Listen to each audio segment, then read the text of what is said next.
Gilles David, je suis le PDG fondateur d'Enertime. Enertime, c'est une PME, un peu plus qu'une start-up maintenant, créée il y a à peu près 9 ans, installée à Courbevoie, et Enertime emploie une quarantaine de personnes. C'est beaucoup d'ingénieurs, jeunes ingénieurs. Enertime conçoit, fabrique, vend ce qu'on appelle des machines à cycle organique de Rankine, qui sont des machines thermodynamiques qui font de l'électricité avec de la chaleur perdue. Le projet Linship, c'est un consortium de 48 sociétés européennes qui comprend la majorité des grands chantiers navals européens, dont STX France, Meyer Werft, Fincantieri, pour ne citer que cela. Nous étudions la fabrication et l'installation d'ORC sur des bateaux de croisière ou des gros bateaux, afin de récupérer la chaleur sur les moteurs de ces bateaux et d'en faire de l'électricité qui sera utilisée ensuite par le bateau et qui réduira donc la consommation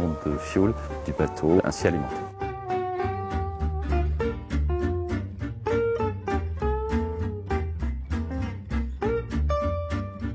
Le marché mondial est très important dans ce type de machine, mais les armateurs pour l'instant sont un peu frileux, et donc le fait d'avoir une première machine en partie financée par l'Europe est un grand plus pour après la vendre cette technologie dans le monde entier. Avant Linship, tous ces grands chantiers ne connaissaient même pas l'existence d'Enertime. Donc ça c'est un plus, ça c'est sûr.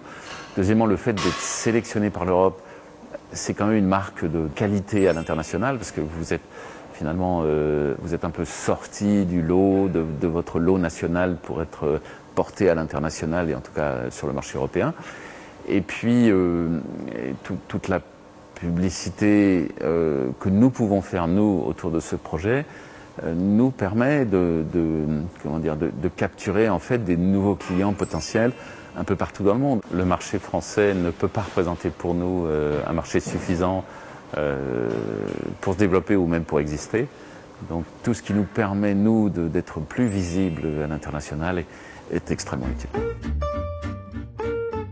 Le suivi des projets ou le montage des projets européens, ça n'est pas une équipe dédiée. Les ingénieurs qui travaillent sur des sujets de R&D, lorsqu'on voit une opportunité à essayer de déposer un dossier à l'Europe, à ce moment-là, on crée une petite équipe. C'est quelque chose qui fait partie du processus d'innovation. Par ailleurs, nos équipes R&D sont très intégrées dans les équipes de projets et de réalisation. Les gens peuvent travailler sur des projets de R&D pendant 6 mois, et puis après, pendant 1 an, ils travaillent sur un projet commercial.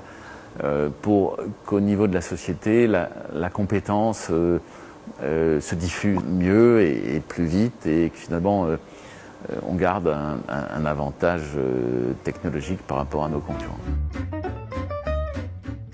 Le but n'est pas de faire de ces projets européens un métier, mais d'essayer de participer le plus possible sans trop y mettre de ressources non plus. Et sur les projets H2020, je dirais classiques ou en consortium, on essaye de s'accrocher à des consortiums dans lesquels on est un des membres. Chaque fois qu'on peut participer à des projets avec des acteurs européens et aller voir l'Europe pour proposer à l'Europe de financer en tout partie de ces projets, je pense qu'on le fera et on continuera à le faire. Et même si parfois le projet européen lui-même ne débouche pas, parfois le projet débouche quand même, mais sous une autre forme.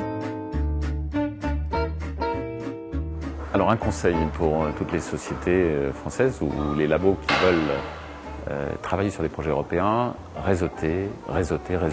Rencontrer les sociétés partout en Europe qui travaillent dans le même domaine et essayer de trouver le coordinateur et les partenaires qui vont bien pour aller ensemble à l'Europe.